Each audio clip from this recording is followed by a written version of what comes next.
Muito bom estar aqui, esse dia maravilhoso, e saber que podemos juntos, nesta manhã, estudarmos a palavra do Senhor e aprendermos com Ele sobre a vida que devemos levar, a vida da igreja, e conhecermos de perto o plano profético das Escrituras que tratam das coisas do tempo do fim.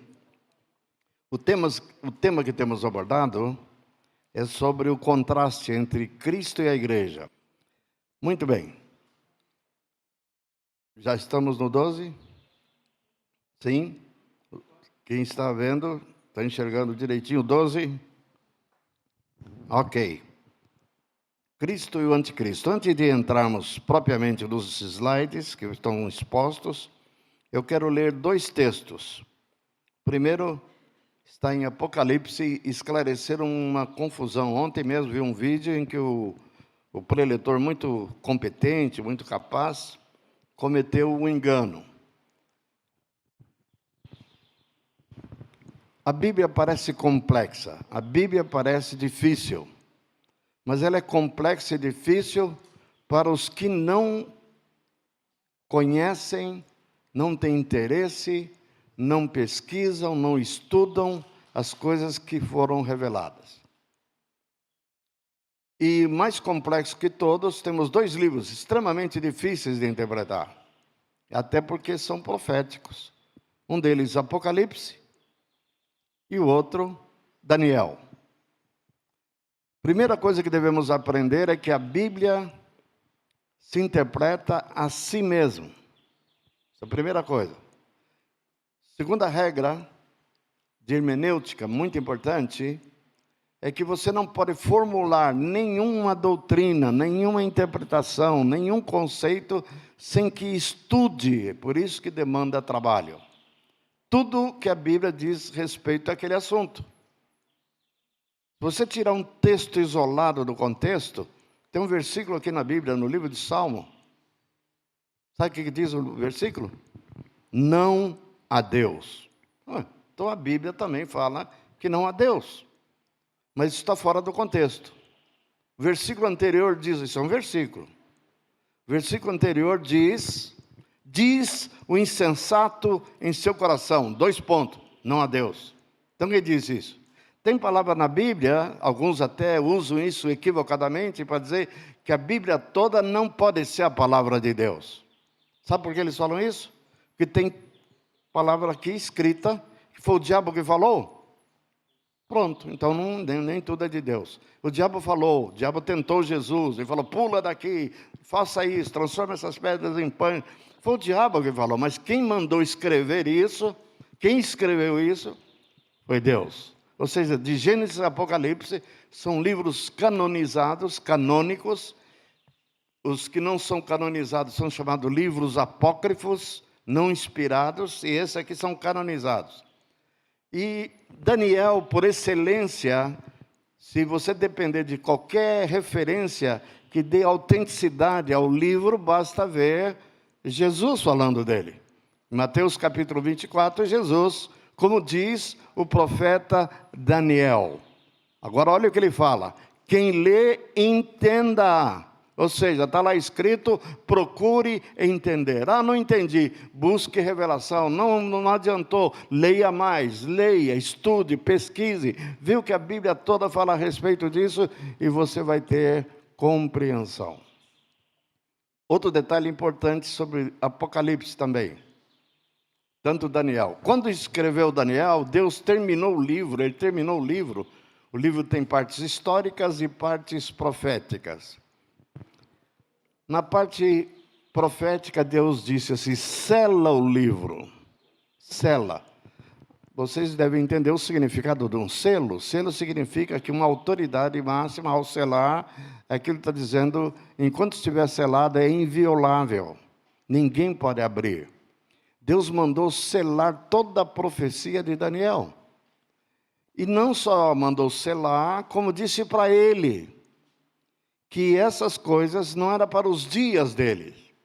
E fala de quando seria o cumprimento dessas profecias. Deus diz para Daniel: essas profecias são para o tempo do fim. Como eu disse, a Bíblia interpreta a si mesmo. Sabe quem disse que o tempo do fim já chegou? Sabe quem foi? Vocês não vão acreditar. Está vendo? Quero saber se vocês conhecem a Bíblia. O tempo do fim já chegou. Nos últimos dias derramarei do meu espírito. Quem que falou isso? O profeta Joel, centenas de anos atrás. Mas quem que disse que esses últimos dias já tinham chegado? Nada mais, nada menos que Pedro falou isso, que o profeta Joel profetizou. É o que está acontecendo agora. Jesus fez algo parecido. Ele leu um texto de Isaías 61. Não tinha capítulo 61 na época, era só o livro de Isaías, e tinha os rolos. Ele abriu o rolo bem nessa passagem e disse assim: o Espírito do Senhor está sobre mim, porque me ungiu para proclamar o ano aceitável do Senhor, pôr em liberdade os cativos, dar vista aos cegos. Aí ele termina de ler, senta na congregação, era uma sinagoga, e diz o seguinte: hoje se cumpriu essa escritura. Fantástico. Ou seja, ele está se apresentando diante daqueles judeus que ouviram como o Messias, o ungido, e hoje se cumpriu. Então nós temos a profecia e temos o cumprimento. Porque esse livro aqui eu admiro, não me canso de ler, de estudar, porque eu sei que é a palavra de Deus, inerrável, sem inerrância nenhuma. Quando você achar que há uma contradição, pesquise melhor e você vai descobrir que não há contradição. Há má interpretação, há equívoco. E há muito equívoco com respeito à escatologia, que é a doutrina das últimas coisas. Por quê? Porque a Bíblia, de Gênesis a Apocalipse, fala profeticamente. 1/5 da Bíblia inteira é só de profecias. Mas você tem que conhecer todas as profecias, comparar todos os profetas, se você quer entender, às vezes, um versículo. Exemplo, agora vou ler capítulo 12, aqui é um equívoco, e que leva a muitos enganos para interpretar a profecia, seja de Apocalipse, seja de Daniel. Olha o que está escrito aqui, capítulo 12. Viu-se grande sinal no céu, a saber, uma mulher vestida de sol, com lua debaixo dos pés, e uma coroa de 12 estrelas na cabeça, que, achando-se grávida, grita com dores de parto, sofrendo tormentos para dar à luz. Viu-se também outro sinal no céu, e eis um dragão grande, vermelho, com 7 cabeças, 10 chifres, e nas cabeças 7 diademas. A sua cauda arrasta a terça parte das estrelas do céu, as quais lançou para a terra. E o dragão se deteve em frente da mulher que estava para dar à luz, a fim de lhe devorar o filho quando nascesse. Nasceu-lhe, pois, um filho varão, que há de reger todas as nações, com cetro de ferro, e seu filho foi arrebatado para Deus até o seu trono. A mulher, porém, fugiu para o deserto, onde lhe havia Deus preparado um lugar para que nele a sustentam durante 1260 dias. Ouvi há 3 dias atrás um irmão falando que essa passagem se refere à igreja. Como é que eu sei que não é igreja? O próprio texto vai mostrar que não é igreja. Para começar, o versículo começa falando de uma mulher. A igreja nunca é chamada de mulher. O que quer dizer mulher? E o que quer dizer virgem? Acabamos de ver o depoimento de uma mãe. Ela não é mais uma moça. Não só porque é mãe. Ela é uma mulher.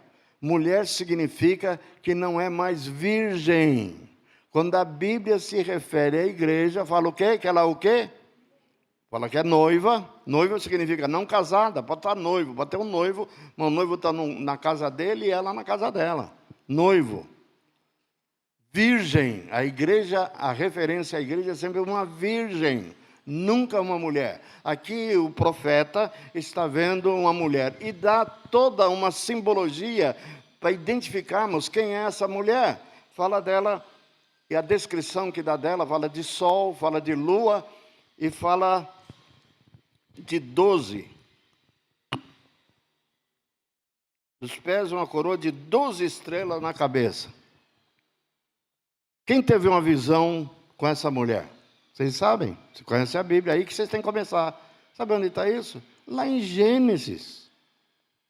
Nada mais, nada menos que José, filho de Jacó. Ele teve esse sonho. E ele viu, o sol representava o pai dele, Jacó, a lua, a mãe dele, e as estrelas, os irmãos, que se curvavam diante dele. Então, a mulher, quando você compara a mulher, está se referindo sempre a Israel, e a noiva referindo-se à igreja. Não misture as duas coisas. Então, palavras ditas para mulher, é para mulher, Israel. Tem gente dizendo que Israel já era. Da onde tirou que Israel já era? Aqui está João falando de algo profético que ia acontecer no futuro. Já era ou ainda existe? Ele é. Que nós somos o novo Israel de Deus. Não façam isso, por favor. A Bíblia não confunde palavras proféticas para Israel e palavras proféticas para a igreja. Israel é Israel. Israel, Jesus, quando se refere a Israel, fala do sítio em Jerusalém, que o templo seria destruído, que os muros seriam destruídos. Ele está falando isso para quem? Para a igreja? Não. A igreja não existia. A igreja não tem Jerusalém, a não ser a celestial, que vem lá de cima. A daqui da terra pertence ao Israel da terra. Esse texto segue dizendo que essa mulher deu à luz um filho varão. Ai, é a igreja que gerou Jesus ou Jesus que gerou a igreja? Aqui estão, para dizer que isso aqui é a igreja, tem que torcer tudo, não tem que entender nada de Bíblia para falar uma bobagem dessa. Concorda comigo? Porque aqui diz que a mulher gerou um filho, e para não ter dificuldade de saber que filho é esse, diz que esse filho que há de reger todas as nações, que ele morreu e subiu para o céu. Foi arrebatado até Deus, até o seu trono. Quem está sentado no trono à destra da majestade nas alturas? Jesus. A mulher, aí o dragão, que queria matar o filho, não conseguiu. O que ele faz? Diz que ele vai perseguir a mulher. A mulher aqui não é igreja. Vai perseguir a igreja. Ele falou tanta besteira, esse irmão, coitadinho, que diz que o deserto é o Brasil. Deve ter essa, não vou fugir para o Brasil ainda, que aqui vão ser sustentados. De onde tirou isso, né? Aí já é viajar demais na maionese. Agora, o texto que se segue está falando de algo futuro. Ainda é futuro. Eu estou falando essa passagem, essa profecia, para nos situarmos no tempo. Houve peleja no céu. Aí, de novo, nós temos que recorrer à Bíblia toda. Senão você vai fazer a interpretação equivocada. Houve peleja no céu, Miguel e seus anjos pelejaram contra o dragão, também pelejaram o dragão e os seus anjos, todavia não prevaleceram, nem mais se achou no céu o lugar deles. E foi expulso o grande dragão, a antiga serpente, que se chama Diabo, e Satanás, o sedutor de todo mundo, sim, foi atirado para a terra, e com ele os seus anjos. Então ouvi grande voz no céu. Agora veio a salvação, o poder e o reino de Deus e a autoridade do seu Cristo. Está falando de coisa do passado ou do futuro? Cristo nós conhecemos que está se referindo exatamente ao filho varão que está à destra do Pai. Foi expulso o acusador de nossos irmãos, o mesmo que os acusa de dia e de noite, e diante de nosso Deus, eles, pois, o venceram por causa do sangue do Cordeiro, e por causa da palavra do testemunho que deram, e mesmo em face da morte, não amaram a própria vida. Por isso, festejai os céus, e vós o que nele habitais. Ai da terra e do mar, pois o diabo desceu até vós, cheio de grande cólera, sabendo que pouco tempo lhe resta. Ai de quem? da terra. Quando, pois, o dragão se viu atirado para a terra, perseguiu a mulher. Que mulher é essa? A igreja. Não, por favor. Israel. Perseguiu a mulher que dera luz ao filho varão. E foram dadas à mulher 2 asas de grande águia para que fosse até o deserto, ao seu lugar aí onde é sustentada por um tempo. Isso é uma expressão de Daniel. Um tempo significa um ano.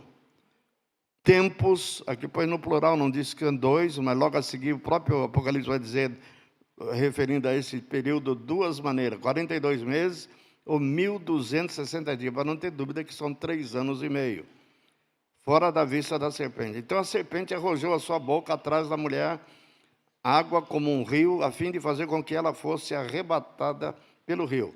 A terra, porém, socorreu a mulher, e a terra abriu a boca e engoliu o rio que o dragão tinha arrojado de sua boca.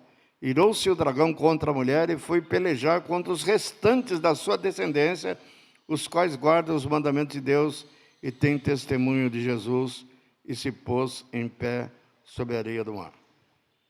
Não é sem razão que em seguida, olha o que vem em seguida, vi emergir do mar uma besta que tinha 10 chifres, 7 cabeças, e sobre o chifre 10 diademas, e sobre as cabeças nome de blasfêmia. A besta que vi era semelhante ao leopardo. Você precisa de Daniel para poder entender quem é esse leopardo que está falando aqui. Os pés como de urso, e boca como de leão, e deu-lhe o dragão o seu poder, e o seu trono, e grande autoridade. Então vi uma de suas cabeças como golpeada de morte. Mas essa ferida mortal foi curada, e toda a terra se maravilhou seguindo a besta. E adoraram o dragão, porque deu a sua autoridade à besta. Também adoraram a besta, dizendo, quem é semelhante à besta? Quem pode pelejar contra ela? Foi-lhe dada uma boca que proferisse arrogâncias e blasfêmias, e autoridade para agir. Aí, agora vem 42 meses. Multiplica, divide 42 meses, você vai ver que dá 3 anos e meio. Multiplica esses 42 meses por 30, você vai ver que vai dar 1.260 dias. Foi-lhe dada uma boca que proferisse blasfêmia e autoridade para agir 42 meses. Abriu sua boca em blasfêmias contra Deus para difamar o nome e difamar o tabernáculo, a saber, os que habitam no céu. Foi-lhe dada também que pelejasse contra os santos e os vencesse. Deu-lhes ainda autoridade sobre cada tribo, povo, língua e nação, e adorá-lo-ão todos. É dramático isso. Os que habitam sobre a terra, aqueles cujos nomes não foram escritos no livro da vida do Cordeiro, que foi morto desde a fundação do mundo.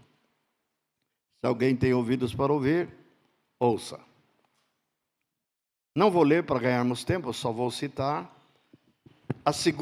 A primeira profecia que mencionei como muito importante na reunião passada, fiz menção às 70 semanas de Daniel. Vocês lembram disso? E essa profecia é importante porque ela trata de uma agenda de Deus, com data marcada, para começar e para terminar. Ele diz, 70 semanas estão determinadas sobre teu povo. Que povo Deus estava se referindo? Qual era o povo de Daniel? A igreja. Não. Daniel sonhava com a igreja, sabia da igreja? Nada. É um mistério. A igreja não existia no Velho Testamento. Nem no Novo Testamento. Jesus se refere à igreja que ele iria edificar no futuro. A igreja, historicamente, foi fundada no Pentecostes, registrado no capítulo 2 de Atos, quando o Espírito Santo desceu. A igreja só se torna igreja quando o Espírito Santo vem morar nos discípulos de Jesus, vem morar no interior. Nascemos de novo, nascemos da água do Espírito. Então fazemos parte da igreja. E a igreja é constituída tanto de judeus quanto de gentios. Só que o judeu perde seu vínculo, perde sua relação com Israel. Ele sai dali e agora está sendo formado um novo povo. Então o fato de Deus formar um novo povo chamado igreja, não significa que ele rejeitou o seu povo, que ele não quer mais saber de Israel, e esse é um grande equívoco. que a Bíblia vai falar tanto de Israel quanto da igreja, e no final vai juntar os dois. Até que esse dia aconteça, a igreja está totalmente desvinculada com Israel. A palavra, a segunda profecia de Daniel, muito importante, diz respeito à estátua de Nabucodonosor. Tem duas estátuas em Daniel. A primeira refere-se a um sonho que Nabucodonosor teve. E a segunda é uma estátua de ouro que ele mandou construir de 70 metros de altura. Veja a riqueza desse império. Uma estátua de 70 metros toda de ouro. Tem que ter muito ouro, toneladas de ouro. E ele queria que fosse adorado. Mas o mais importante que essa segunda estátua é a primeira, que trata-se de um sonho. Ele teve um sonho e deixou ele muito perturbado. E tem uma razão para ele ficar perturbado. Entre a cultura dos caldeus, dos babilônicos, os sonhos diz que eram dados pelos deuses. Ele era um politeísta, acreditava em vários deuses. E quando alguém tinha um sonho e esquecia, diz que Deus, o Deus que ele servia, o Deus pessoal, estava abandonando ele. E poderia começar um monte de desgraça acontecer na vida daquela pessoa. E tinha dois tipos de divindade. Uma de os deuses pessoais e os deuses mais elevados. Então, por que o Nabucodonosor ficou perturbado? Ele sonhou, no dia seguinte de manhã, ele não lembrava de mais nada. Isso está registrado.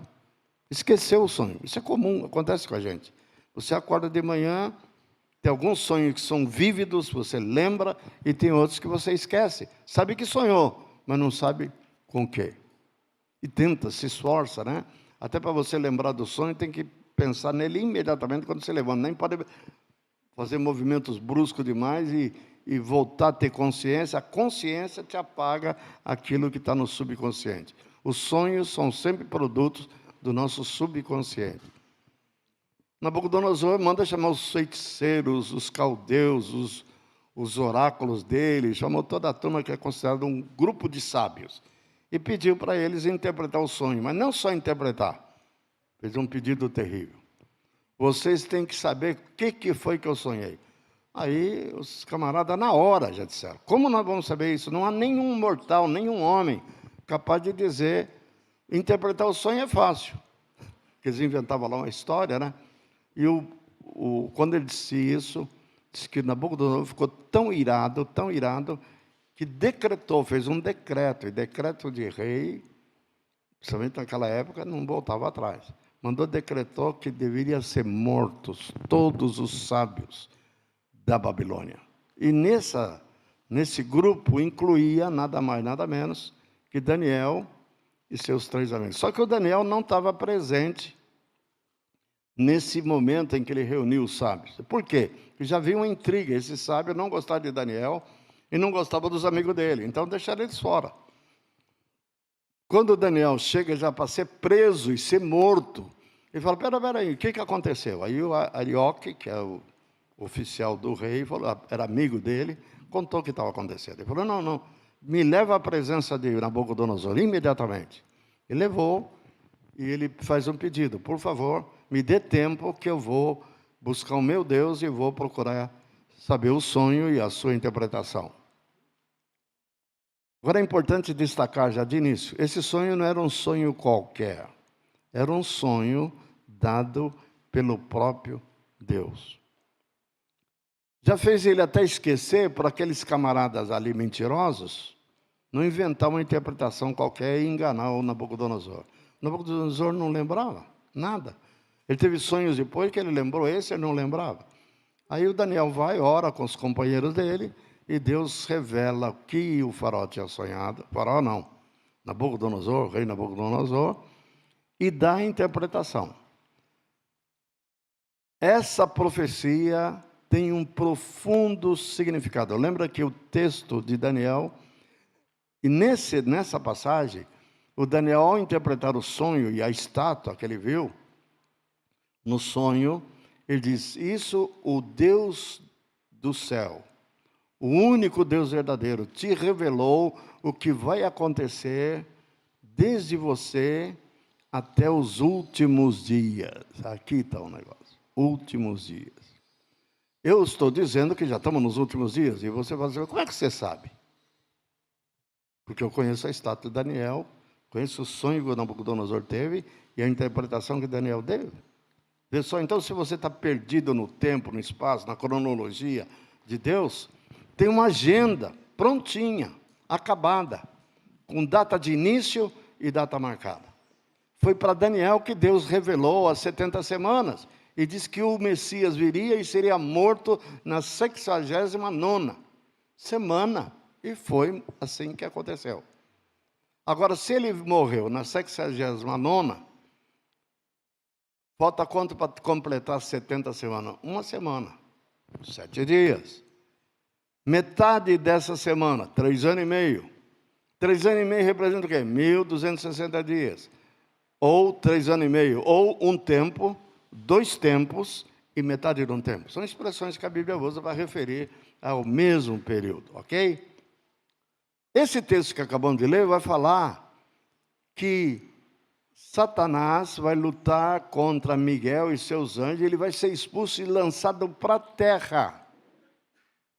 E ele vem para a terra cheio de grande fúria e cólera. E diz o motivo que ele está enfurecido. Porque ele sabe que pouco tempo lhe resta. Agora, é para vergonha nossa o diabo saber que pouco tempo lhe resta e nós não sabemos. Correto? Temos que saber. Se ele sabe, nós devemos saber mais do que ele. Sabe por que ele sabe? Acho que o nosso amado Fred é capaz de responder. Por que ele sabe e nós não sabemos? Não é porque ele é diabo. Por que ele sabe e nós não sabemos? Só tem uma resposta para essa pergunta. E conhece a Bíblia melhor do que nós. E ele é o próprio agente. Essa profecia que eu acabei de ler aqui, ele conhece, muito mais tempo. Antes de você nascer, eu nascer, ele já sabia. Ele sabe que esse dia está, e que quando Deus fala, o que ele pensa? Está falado. Não que ele vai entregar a rapadura numa boa, não, ele vai lutar. Mas ele vai lutar, mas já está decretado que ele vai perder. Agora, o que ele está armando? É aí que entra o pano de fundo. Mas para você entender esse pano de fundo, que é o anticristo, o surgimento do anticristo, é importante, chamado aqui no Apocalipse da besta que surgiu do mar.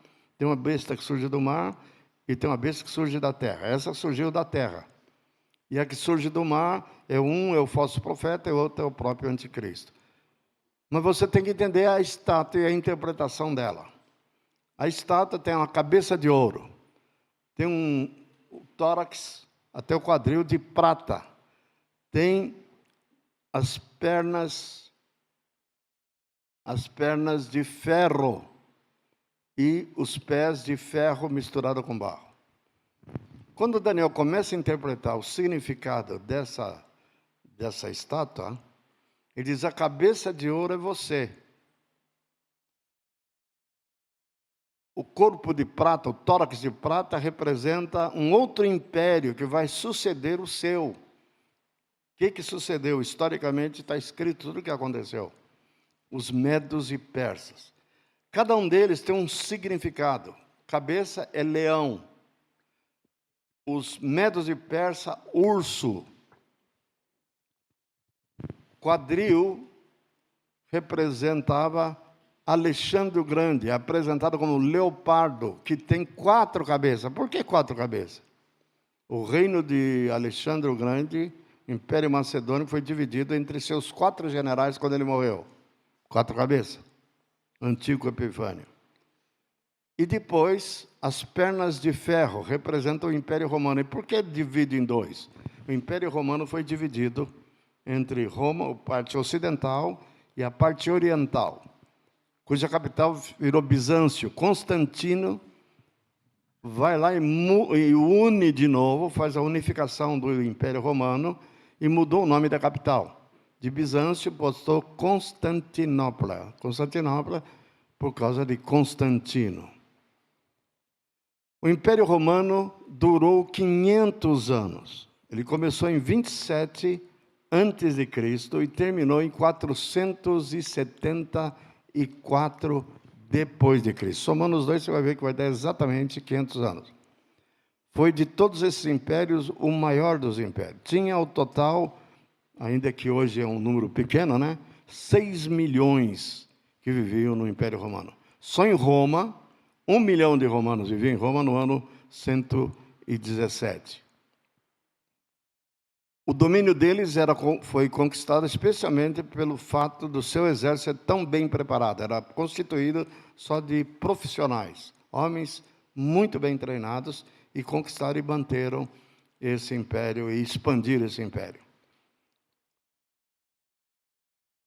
A profecia termina com uma coisa fantástica.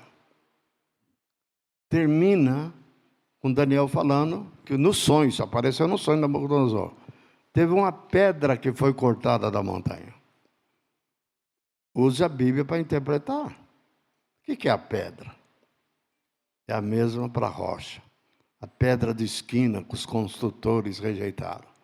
Então diz que foi cortada uma pedra sem auxílio de mão humana, quer dizer, não é humano, é algo sobrenatural, e vem e cai aonde? Na cabeça da estátua? Não. Onde que cai? Cai nos pés da estátua e esmaga. Por ser 2 pés, e já é barro com ferro, diz que não mistura muito bem, tem 10 dedos, cada peça tem 5 dedos. Lembra que vai falar do anticristo, que ele vai surgir de 10 reinos. 10 reinos. No passado, acreditavam que eram blocos econômicos, 10 blocos econômicos. Hoje se pensa diferente, que fala que não é 10 blocos, fala 10 nações. Vocês já ouviram falar do G7, né? Tem o G7 e tem o G20. Mas não é nem 7 e nem 20, é 10. Li hoje antes de vir para cá. Pesquisei na internet para achar. Vocês já viram falar do D20, D10? Não, seguramente não viram. É notícia extremamente nova. Quem propôs criar o D10? A Grã-Bretanha. O primeiro-ministro da Grã-Bretanha propôs criar o D10. Ou seja, tem os G7 e botar mais 3 reinos, 3 nações, por causa de uma ameaça que está acontecendo agora. Qual a ameaça? O G5. O G5, não só por causa da tecnologia, que ela vai ser implantada, quer nós queiramos, quer não, mas por causa da China, que está avançada nessa tecnologia. E eles não querendo aderir a essa tecnologia, Estados Unidos principalmente, falando que seremos espionados pelos chineses, e não deixa de ser verdade, então, propondo criar o D10. Irmãos, esse D10, D de dedo, né? Porque o outro é G, agora esse é D. Só uma pequena deduçãozinha, D10, dedos. Essa proposta já foi comunicada aos Estados Unidos para escolher esses G7, escolher 3 países para fazer parte, para formar o D10, que vão se opor, vão estudar juntos as tecnologias para desenvolver seu próprio G5. Tudo isso está na internet. Pesquise lá e vocês vão ver. Onde nós estamos na história? Irmãos, cadê o Império Romano? Assim, mas já sumiu, já acabou. Sim ou não? Historicamente, sim. Mas o Império Romano, que se menciona aqui, é a influência de Roma sobre o mundo, especialmente o mundo ocidental. Nós temos Senado. De onde vem o Senado? Se você não sabe, de Roma. Quem estuda direito aqui sabe, o direito brasileiro e o direito no mundo todo é baseado no direito romano. Estados Unidos tem Senado? Tem Senado. Influência de quem? Roma. O anticristo nada mais é que vai surgir, ele vai vir com as características de um César. que era o imperador de Roma. Roma era governada por esse imperador e governou sobre o império dele, só que o império do anticristo será no mundo todo e vai governar como um imperador, como um César. E ele vem com esse mesmo espírito do César. E por que os cristãos eram mortos e perseguidos em Roma? Vocês lembram por quê? Não é que eles não gostavam de cristão, isso é um detalhe. É que um soldado romano passava por um homem qualquer, como no tempo de Hitler, com Hitler, Heil Hitler. Nos dias de César era Ave César. Aí passava um cristão e dizia assim, Ave Jesus. César é o Quírios. Passava um cristão, Jesus é o Quírios. Pronto, mata, leva para os leões. Perceberam? Eram mortos, queimados, crucificados. Então, há uma disputa de quem vai ser adorado. Quem domina e quem é adorado. Então, o César já queria adoração e se dizia divino. Exatamente esse espírito que é o espírito do anticristo, ele quer adoração. E o texto que acabei de ler fala de uma coisa interessante. Os 7 anos das 70 semanas, os primeiros 3 anos e meio será de paz. Estabelecer ordem. Paz porque essas brigas todas, o anticristo vai conseguir um tratado de paz, especialmente com Israel e as demais nações beligerantes. Só que no meio, bem no meio, vai acontecer 2 eventos muito importantes. A profecia de Daniel diz que ele vai tirar a máscara e vai pegar uma imagem dele criada pelo falso profeta e colocar lá no Santo do Santo. Pode dizer que vai ser colocado no Santo do Santo, o templo tem que estar reconstruído. Talvez vocês não saibam, o templo já está prontinho, foi pré-fabricado. Ele levanta o templo em 3 meses. Os sacerdotes estão sendo treinados, estão fazendo curso de como cortar os animais para o sacrifício.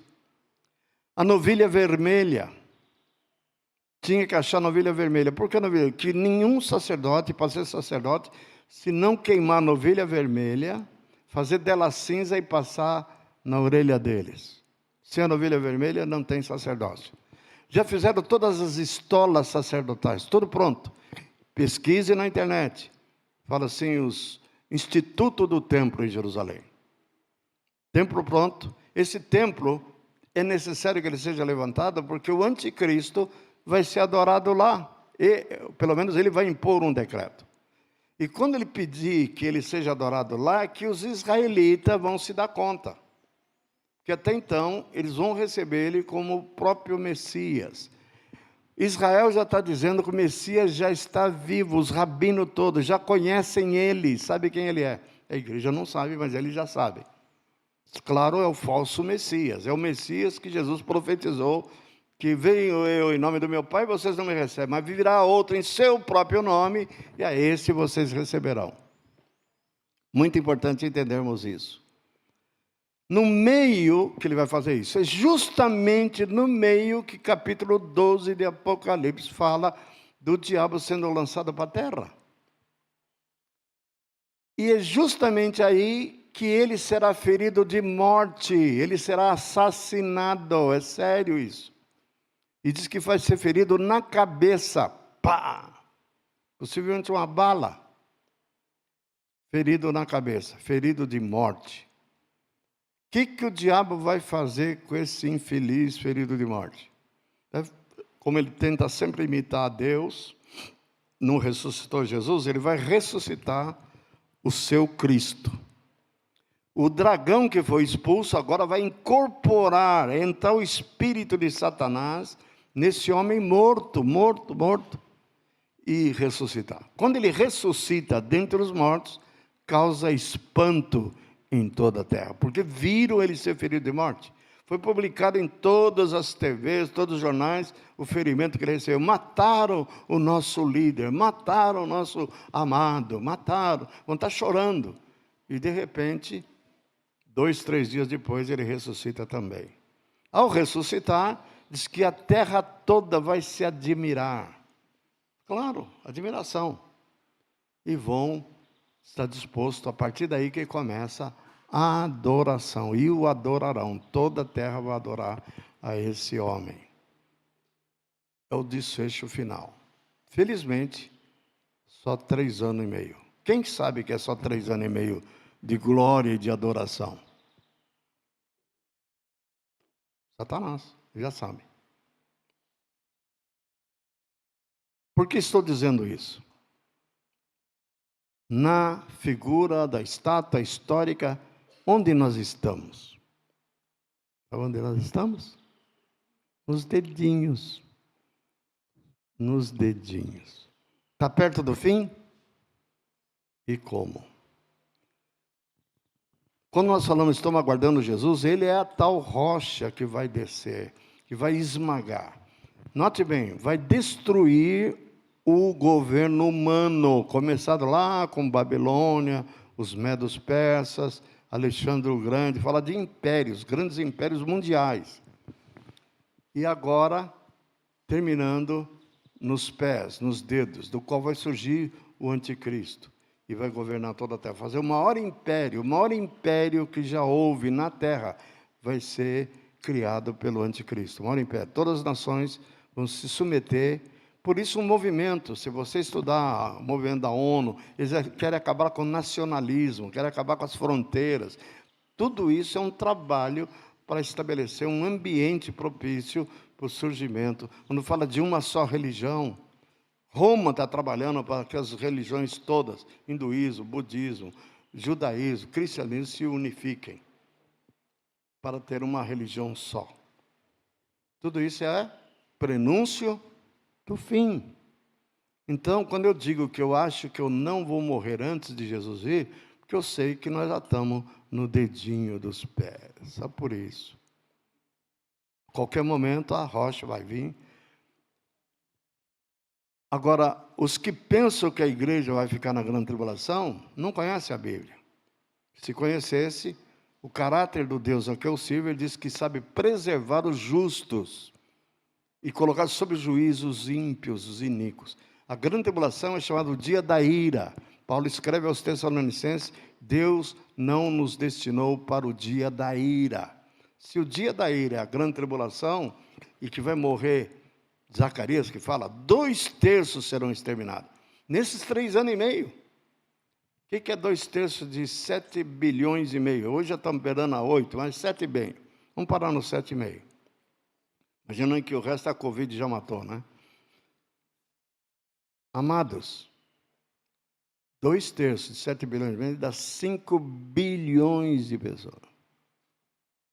Quando fala bilhões, você não sabe o que é isso. Eu vou te dizer o que é isso. Todos os homens que morreram, desde Adão até agora, não dá 7 bilhões e meio. Sabiam disso?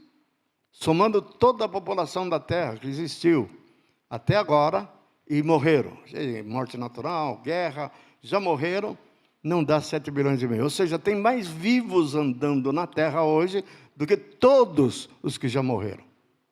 E desses que vivem, 2/3, ou seja, 5 bilhões, serão eliminados num curto espaço de tempo, chamado 1.260 dias, 3 anos e meio, 1 tempo, 2 tempos e metade de 1 tempo, ou 42 meses. Morrendo de tudo quanto é jeito. Vocês entenderem que é uma perseguição terrível, uma mortandade terrível, morrerão de pestes, guerra nuclear, morrerão de fome, morrerão de cometas e meteoros que vão cair do céu, uma quantidade indescritível. Vai ter muito terremoto, maremoto, tsunami de ondas de 1.000 metros de altura. Não precisa dizer que não vai sobrar ninguém vivo de Niterói, Rio de Janeiro. O mar vai se encarregar de matar. A igreja vai ficar aqui?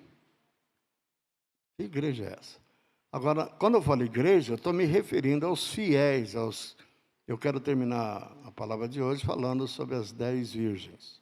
Tem 5 que vão estar com o noivo. E 5 não vão ficar. Para quê? Para ser tratado nesse período. Tribulação. É chamado o dia da angústia de Jacó. Israel não vai escapar. A não ser Deus preservando, como acabamos de ler. Mas vai passar por ela. E aqueles remanescentes fiel será levado, e o que não for fiel vai ficar para ser tratado. É disciplina. Como introdução, foi bastante, né? Quanto tempo rodamos?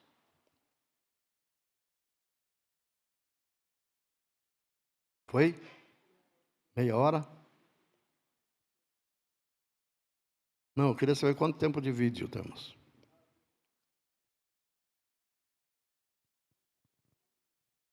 Não, desde o começo, né? Está falando. Então, acho que está na hora de terminar, né? Vamos terminar.